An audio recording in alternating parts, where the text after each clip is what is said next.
Prends soin de ta mère et de ton père tout seul. Si tu me défies, je divorcerai et je te demanderai une pension alimentaire. Pense-t-il vraiment que quelqu'un va suivre une demande aussi ridicule? Je me suis contentée de regarder John avec stupeur et incrédulité. Il a gonflé sa poitrine avec fierté et m'a regardé en souriant. Pense-t-il sérieusement que je me plierai à sa demande? En effet, j'avais toujours pensé à mes beaux-parents et répondu aux demandes déraisonnables dans leur intérêt. Malgré John, je croyais sincèrement que mes beaux-parents étaient des gens bien. Cependant, depuis que j'ai découvert la vraie nature de ma belle-mère, toute préoccupation ou sympathie à son égard s'est évanouie. Je souris légèrement à John. Je suis désolée. C'est bien que tu comprennes. Honnêtement, répondre à son mari, c'est échouer en tant qu'épouse. Il est impensable de donner la priorité au travail plutôt qu'à papa et maman. Si tu réponds encore, nous divorcerons pour de bon. Oh, alors divorçons tout de suite. En fait, je suis déjà célibataire, non? Qu'est-ce qu'il y a? Le visage de John pâlit et son attitude confiante s'effondre en un instant. Il est resté sans voix. Et lorsque j'ai prononcé les derniers mots décisifs, l'expression de John est devenue cendrée et il s'est mis à pleurer. Je m'appelle Emily. J'ai 40 ans et je suis PDG d'une entreprise liée à Internet que j'ai moi-même fondée. J'ai créé cette entreprise à l'âge de 26 ans. Ayant perdu mes parents très tôt, j'ai travaillé sans relâche pour atteindre les objectifs que je m'étais fixés. Cette passion m'a toujours poussé à aller de l'avant. Des décennies ont passé et j'ai consacré la majeure partie de ma vie à mon travail. Alors que mes amis se mariaient l'un après l'autre et commençaient leur vie, je n'avais même pas le temps pour cela. Je voyageais constamment dans le pays et à l'étranger pour mon travail. J'étais tellement occupée que j'avais à peine le temps de me reposer. Malgré cela, mes proches et mon entourage m'ont fait part de leur inquiétude, mais avec une pointe de critique. Si vous ne vous mariez pas bientôt, vous ne pourrez pas avoir d'enfants. Est-ce que tu aimes travailler tout le temps? Ne vous sentez-vous pas seul? Souvent, je ne pouvais pas répondre et je me contentais de sourire en quittant la situation. Cependant, mon travail acharné a porté ses fruits et l'entreprise a connu une croissance régulière. Enfin, je pouvais me permettre de faire des pauses régulières et de profiter de mon temps personnel. À l'époque, j'avais 38 ans. Je n'avais pas très envie de me marier, mais ce serait bien si je trouvais le bon partenaire. C'est alors que j'ai rencontré John. Nous nous sommes rencontrés lors d'un match de baseball. J'étais allé voir un match par hasard, sur la recommandation de mon subordonné. John, qui encourageait la même équipe, et moi avons sympathisé. Après avoir regardé quelques matchs ensemble, nous avons commencé à sortir fréquemment ensemble. Finalement, il m'a demandé de sortir avec lui et nous avons commencé à sortir ensemble. John avait à peu près mon âge, mais il était jeune et énergique. Il m'a fait découvrir des univers aussi variés que le football, les jeux vidéo, les mangas et le golf. Pour quelqu'un comme moi qui n'avait fait que travailler, les moments passés avec John étaient rafraîchissants et enrichissants. À 38 ans, j'avais mon premier petit ami et j'étais un peu aux anges. Un jour, alors que nous revenions d'un rendez-vous, John a soudain pris la parole d'un air sérieux. « Veux-tu rencontrer mes parents? » « Quoi? Je veux vraiment t'épouser. Je veux donc te présenter mes parents. » Cela ne faisait que 2 mois que nous sortions ensemble. Mais l'attitude sincère de John m'a donné envie de répondre du fond du cœur. Nous avons donc décidé de rendre visite à la famille de John ce week-end-là. Les parents de John m'ont accueilli chaleureusement, me rencontrant pour la première fois. Oh! John a vraiment de la chance de sortir avec une personne aussi merveilleuse. C'est vrai. Emily est vraiment une femme extraordinaire. Je comprends pourquoi John t'a choisi. Leurs paroles chaleureuses m'ont rendue si heureuse que je n'ai pas pu m'empêcher de sourire.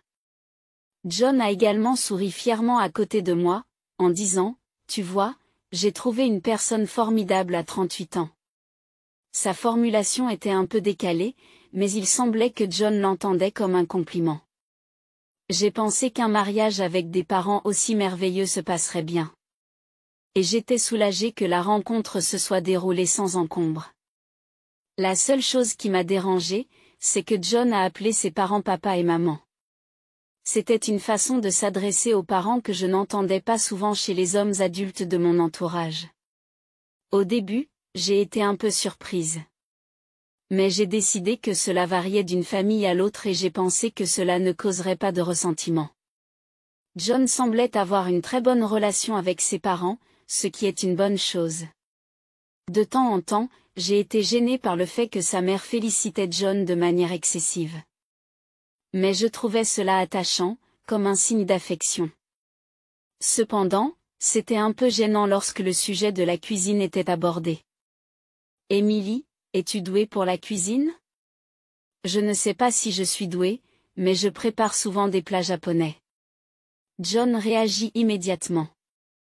Oui, Émilie est douée pour préparer des ragoûts de viande et de pommes de terre et des plats mijotés. Mais ce n'est pas encore comme si tu cuisinais. Maman, pourquoi ne lui apprends-tu pas tes recettes? J'ai compris qu'il pensait que la cuisine de sa mère était la meilleure.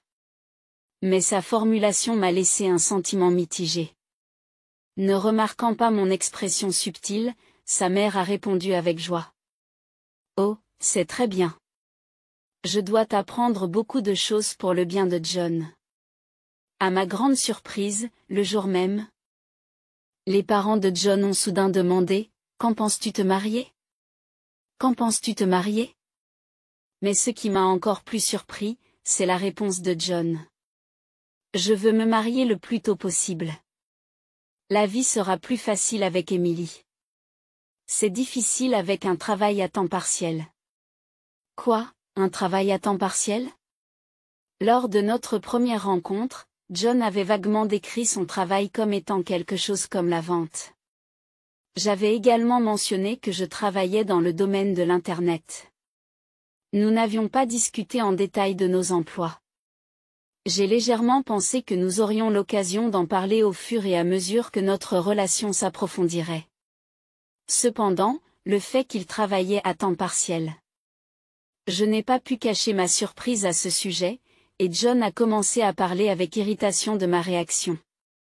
Qu'est-ce qui se passe avec ce visage surpris? Tu te moques de moi parce que j'ai un temps partiel à mon âge? J'ai une bonne raison de l'être. Selon John, sa mère a toujours été faible et tombait souvent malade. Il y a 2 ans, son père est tombé malade et a eu besoin de soins. À l'époque, John travaillait comme commercial dans une entreprise sidérurgique. Mais il a quitté son emploi pour s'occuper de son père et passer à un travail à temps partiel. Cela lui permet d'adapter plus facilement son emploi du temps. C'est difficile pour une mère seule, avec son corps affaibli, de s'occuper de son père, n'est-ce pas? Je voulais donc faire quelque chose pour mes parents. J'ai pensé qu'un travail à temps partiel serait mieux pour cela. Il jette un coup d'œil à ses parents et poursuit. Mais récemment, l'état de santé de papa s'est amélioré. J'ai donc pensé qu'il était temps de trouver un nouvel emploi et de construire un avenir avec toi. Émilie. Je dois travailler plus dur pour le bien de notre mariage. C'est ce que tu pensais. J'ai repensé à la déception que j'avais ressentie en apprenant qu'il travaillait à temps partiel. John avait donné la priorité à ses parents plutôt qu'à son propre travail. C'est une personne au grand cœur. Et maintenant, il envisage de trouver un nouvel emploi pour mon bien. En réfléchissant à nos conversations passées, je lui ai fait une suggestion. Si vous voulez, pourquoi ne pas travailler dans mon entreprise? Dans votre entreprise? Oui.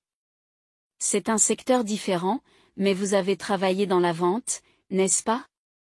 En fait, nous sommes en train de recruter pour un poste de commercial dans mon entreprise. J'ai fait cette suggestion en pensant à son intérêt, mais John a semblé hésiter.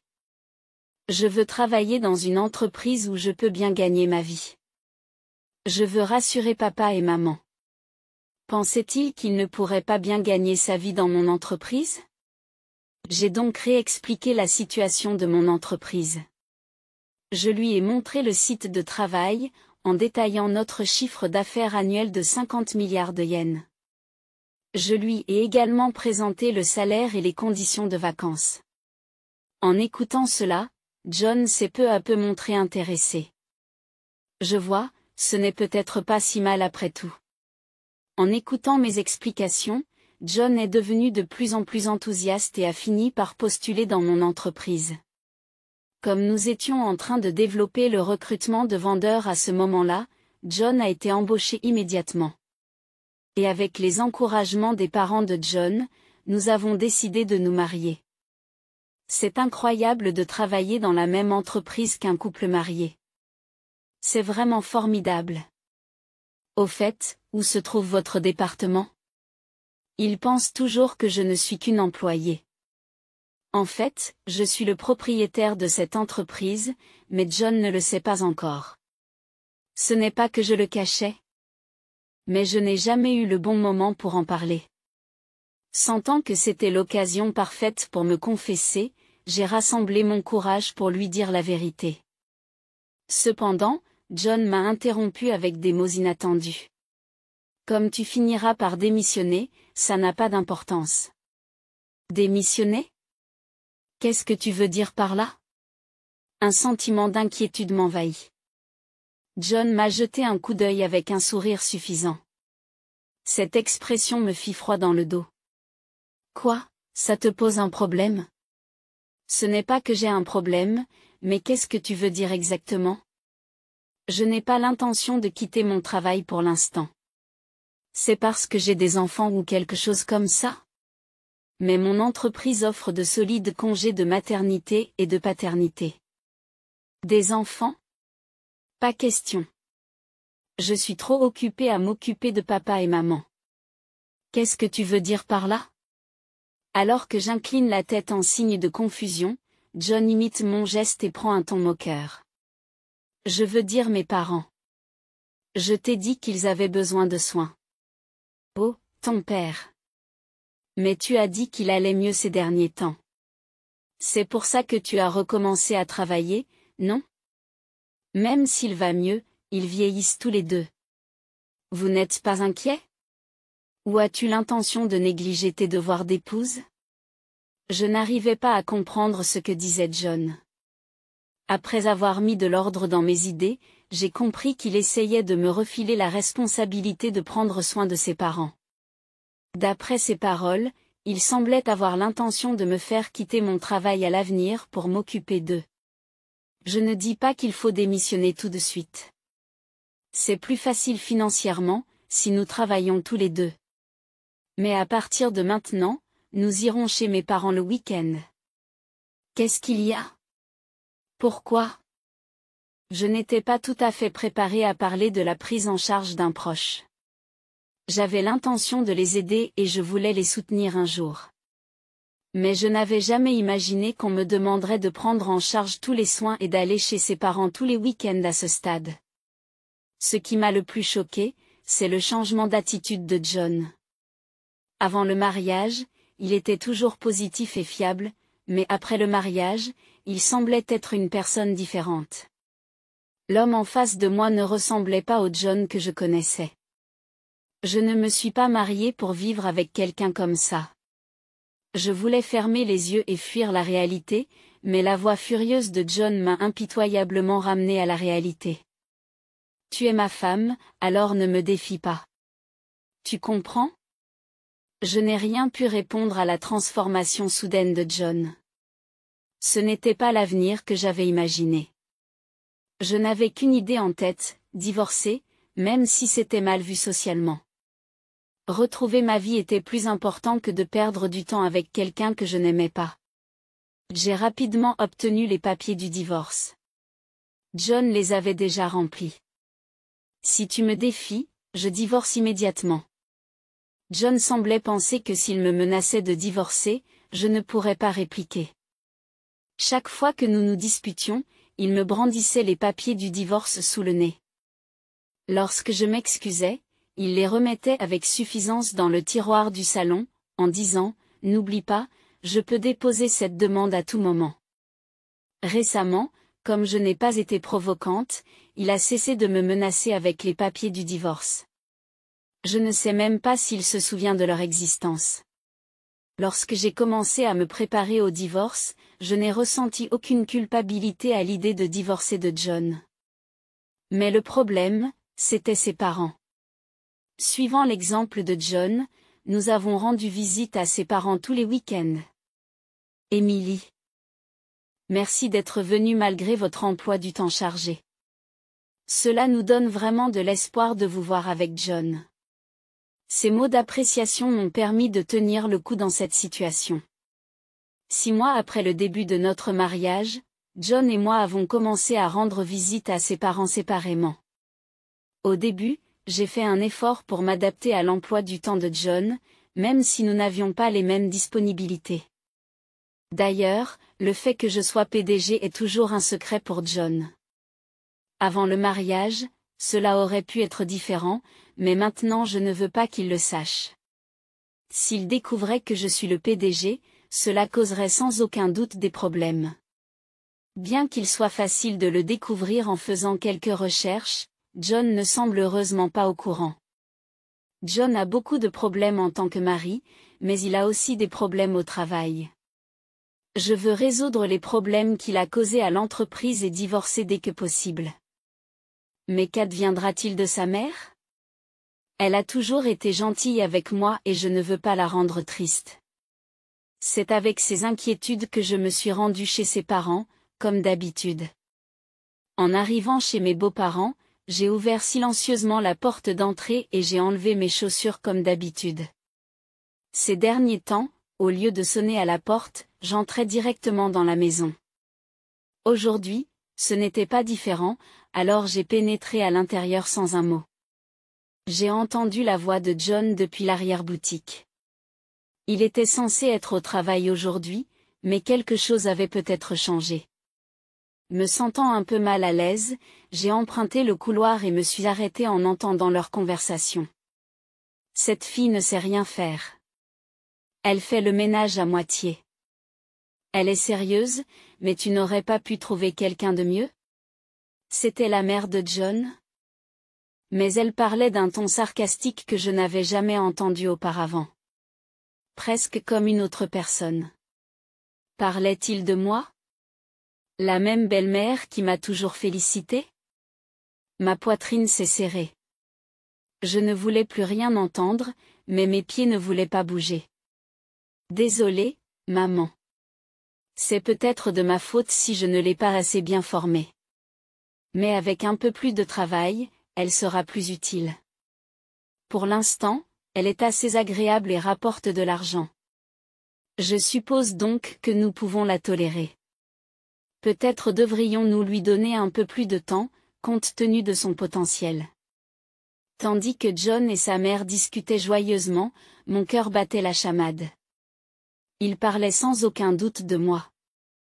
Les plaintes constantes de John étaient une chose, mais j'étais choquée de voir cette facette de sa mère. Cette même belle-mère qui s'inclinait toujours profondément en signe de gratitude. Nous prenions souvent des collations et des repas faits maison ensemble. Malgré les intentions de John, j'avais l'impression d'avoir une bonne relation avec elle. J'avais retardé ma décision de divorcer, inquiète pour elle. Mais leur conversation montrait clairement que je n'étais qu'une aide-soignante pour elle. De plus, elle me méprisait complètement. Pour l'instant, continuer à la féliciter et à la flatter.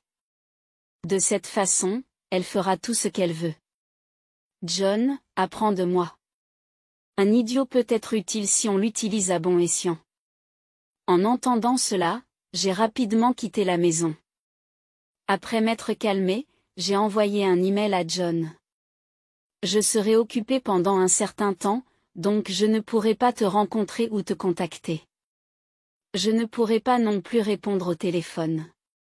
Je vous contacterai lorsque les choses se seront calmées.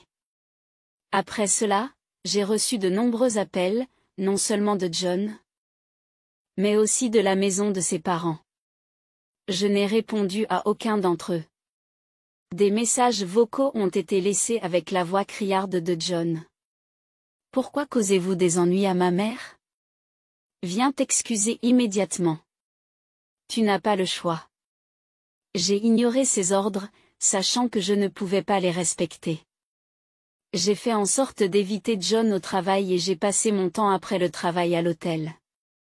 Pendant ce temps, je me préparais régulièrement au divorce. Un jour, alors que mes préparatifs étaient presque terminés, John m'a trouvé au bureau. Emily, où étais-tu? Je t'ai appelé tant de fois. Sais-tu à quel point je t'ai cherché? John était visiblement furieux. Ses yeux étaient injectés de sang et il m'a jeté un regard noir, réduisant rapidement la distance dès qu'il est entré dans la pièce. Soudain, il me saisit fermement le poignet. Lâche-moi. Je t'ai dit que je te contacterai quand je me serai calmé.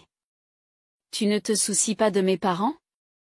Sais-tu à quel point papa et maman se sont sentis seuls sans toi? Seuls? Je n'arrivais pas à y croire après les avoir entendus parler dans mon dos.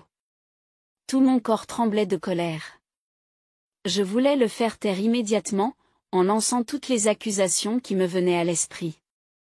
Mais j'étais trop bouleversée pour trouver les mots justes, alors j'ai serré les dents et j'ai lancé un regard à John. Comme je restais silencieux, John continua. Tu n'as pas pitié d'eux? On vient de m'appeler pour me dire qu'ils ont faim. Oublie le travail aujourd'hui et va leur préparer un dîner. Me faire abandonner mon travail, à quoi pensait-il? Ses parents sont des adultes capables. Même s'ils ont besoin de soins, ils devraient pouvoir préparer leur propre repas. J'ai repoussé la main de John et j'ai crié fermement.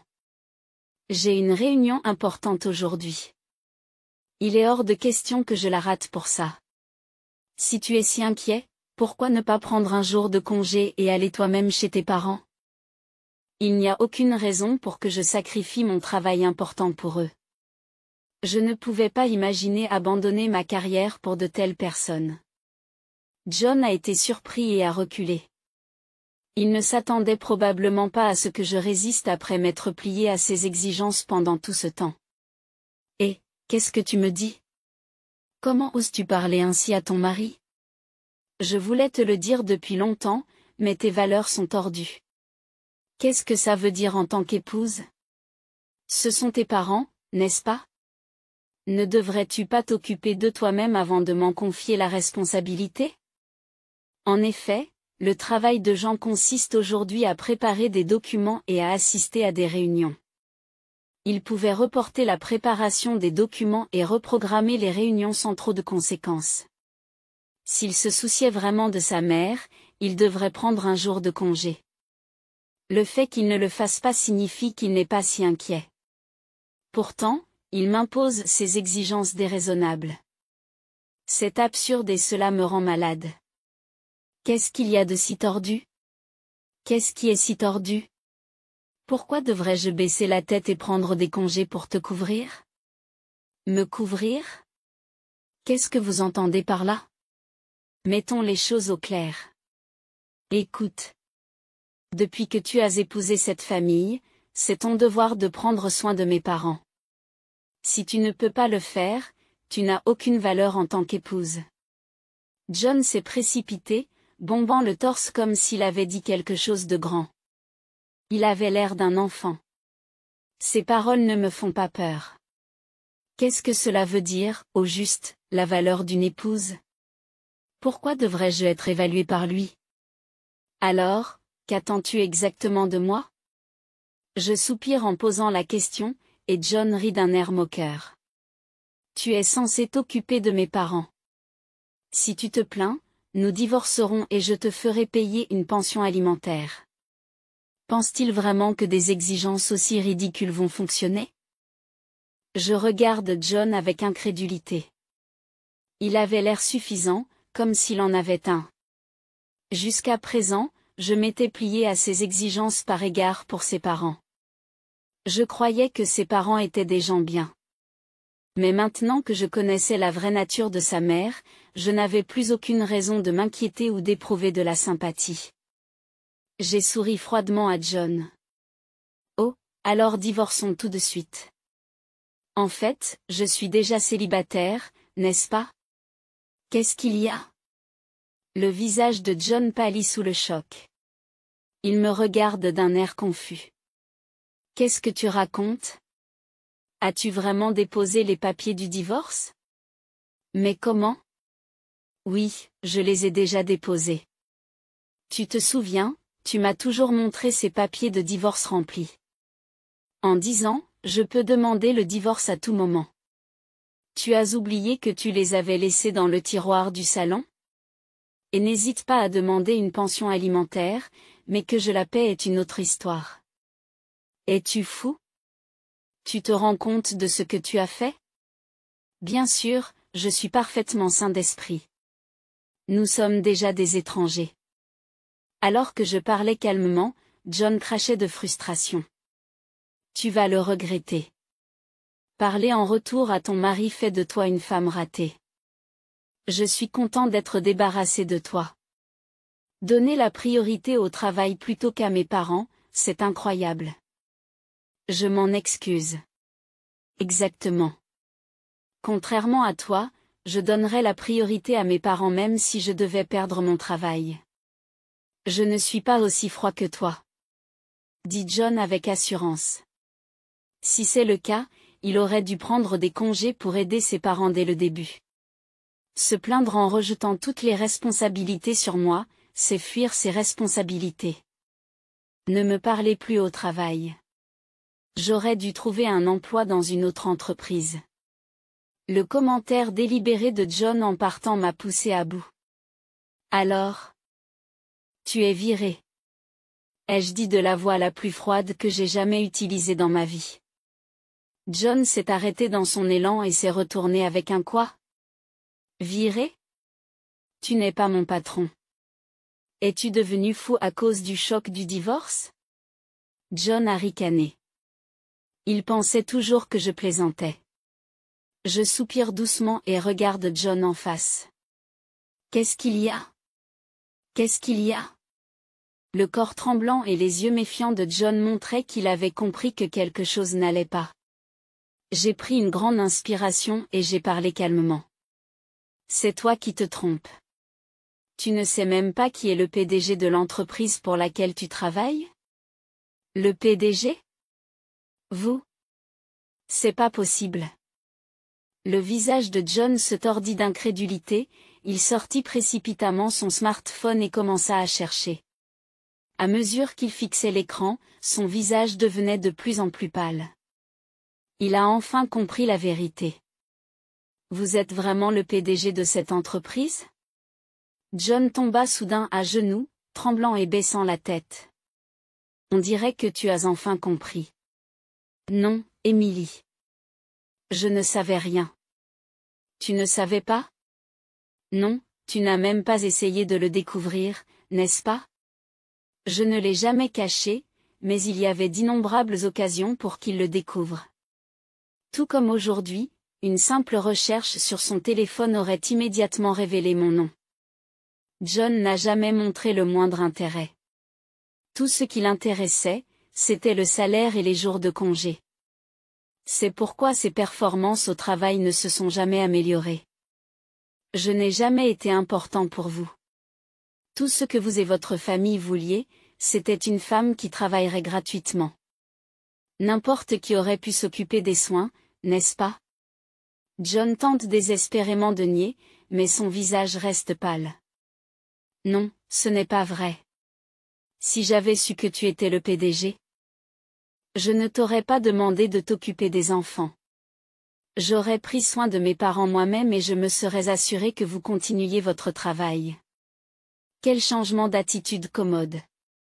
S'il y avait de l'argent, vous auriez engagé des aidants professionnels et vécu votre vie en faisant ce que vous vouliez, n'est-ce pas? John, incapable de répondre, se contente de baisser les yeux. Si John avait agi un peu plus intelligemment, un tel avenir aurait pu être possible. Si je n'avais pas appris la vraie nature de ses parents, et si John était resté aussi charmant qu'il l'était avant le mariage, j'aurais accepté son offre sans aucun doute. J'aurais dit, je vais gagner de l'argent pour que tu puisses te concentrer sur les soins.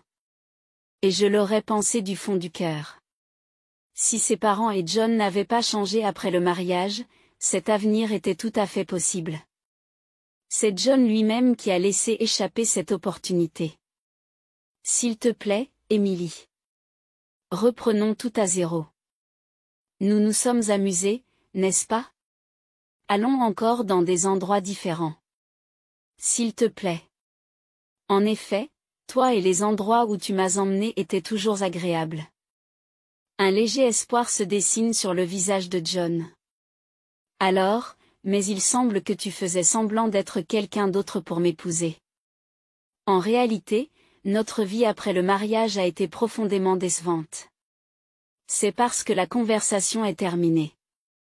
Les papiers du divorce devraient être traités à l'heure qu'il est. J'ai une réunion à préparer. Je vous contacterai au sujet du licenciement. Veuillez partir pour aujourd'hui. J'ai rassemblé mes affaires, salué John et posé ma main sur la porte pour quitter la pièce. Mais avant que je puisse ouvrir la porte, John m'a attrapé la main gauche. En me retournant, j'ai vu John me lancer un regard noir.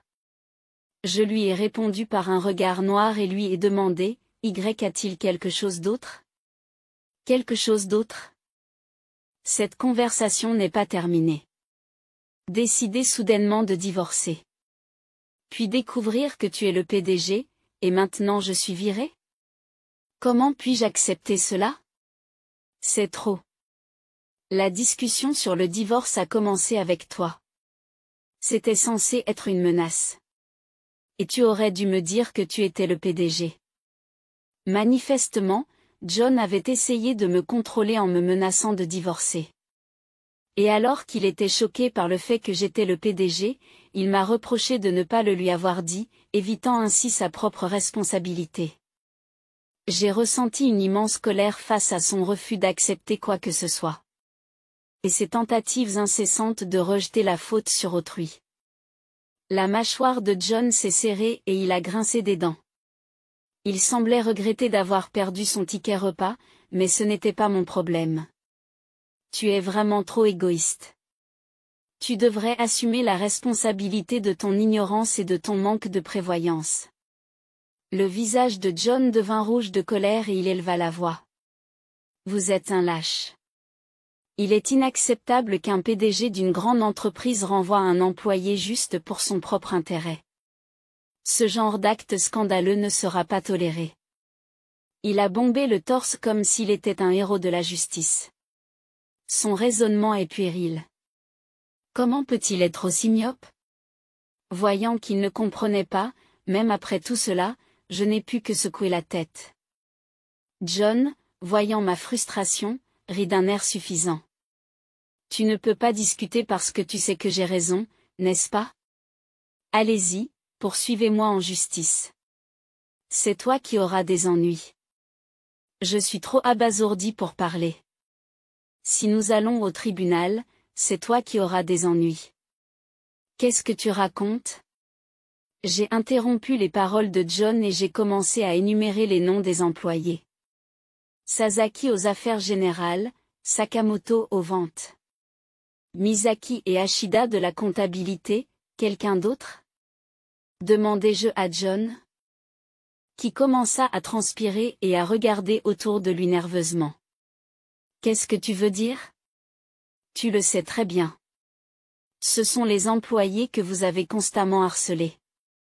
Elles sont toutes venues me demander de l'aide. La plupart des employés ne savaient pas que John était mon mari. Seule ma secrétaire le savait. C'est dans ces circonstances que j'ai reçu ces plaintes. Lorsque j'ai entendu pour la première fois qu'Asagawa, du service des ventes, me harcelait constamment, je n'en ai pas cru mes oreilles. Je n'en croyais pas mes oreilles. Mon mari avait abordé plusieurs jeunes employés. Malgré leur refus, il continuait à les poursuivre. Plus j'écoutais, plus j'étais rempli de honte et de colère. J'essayais simplement d'établir une relation solide avec les employés. Pourquoi n'invitiez-vous que des jeunes femmes à l'hôtel? Quel type de relation recherchiez-vous? Il y avait des captures d'écran de messages de John en guise de preuve, un fait indéniable. Vos performances sont médiocres et vous causez des problèmes aux autres employés. Il est de mon devoir, en tant que PDG, d'écarter ceux qui nuisent à l'entreprise. Mais il y a aussi un rapport de fraude sur les dépenses de la comptabilité. Pouvez-vous honnêtement dire que vous ne l'avez pas fait? John baisse les yeux, visiblement embarrassé. Il semble que ce soupçon soit également fondé. Outre ses problèmes avec les femmes, il avait des problèmes financiers. En tant que mari et en tant que personne, il était décevant. Je m'en voulais aussi de ne pas avoir vu sa vraie nature. Je m'occuperai de tous les problèmes que vous avez causés avant de procéder à votre licenciement, alors ne vous inquiétez pas. C'est la fin. Passez du temps avec vos parents à la maison. John est sous le choc, marmonnant pour lui-même, des larmes coulant sur son visage. Mais il était trop tard pour faire quoi que ce soit. Lorsque je me suis retourné pour partir, John est resté silencieux et abattu. Il n'avait probablement plus l'énergie de m'arrêter. Je lui dis au revoir. J'ai poussé la lourde porte et j'ai quitté la pièce. Après l'enquête, toutes les allégations contre John ont été confirmées comme étant vraies. Il s'est excusé auprès des employés concernés, puis a démissionné volontairement. Désormais sans emploi, il est allé vivre chez ses parents. Peu après, John a recommencé à travailler à temps partiel, mais une situation inattendue l'attendait. Alors que son père a besoin de soins, sa mère s'occupe des tâches quotidiennes. La charge de John était donc minime. Cependant, lorsque sa mère a commencé à présenter les premiers symptômes de la démence, tout a changé. Elle a commencé à errer la nuit et ses symptômes se sont accentués. John s'est retrouvé à devoir s'occuper à la fois d'un père physiquement exigeant et d'une mère mentalement instable. Je suis à bout. Je n'ai plus d'argent. Pouvez-vous m'aider? Un jour, il m'a appelé pour me demander de l'aide. Si notre divorce s'était déroulé à l'amiable et que je n'en voulais pas à ses parents, j'aurais pu l'aider. Mais il ne me voyait que comme une aide-soignante. Je n'avais aucune envie d'aider John. Je comprends que c'est dur, mais je ne peux pas t'aider. À partir de maintenant, nous sommes des étrangers. Ne me contactez plus. Si nécessaire, je prendrai les mesures qui s'imposent. Après cela, je n'ai plus eu de nouvelles de John. J'ai réussi à me séparer de John. Mais ce mariage malheureux m'a décidé à vivre seul désormais. Cependant, un jour, une vieille connaissance m'a soudainement avoué ses sentiments.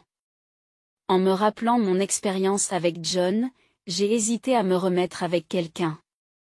Mais j'ai décidé de faire confiance à sa sincérité et j'ai commencé à sortir avec lui. Il est également chef d'entreprise et nous avons de bonnes conversations sur le travail. Contrairement à John, c'est un partenaire idéal. L'avenir est encore incertain. Mais j'espère continuer à passer mes journées avec lui, à vivre pleinement chaque jour.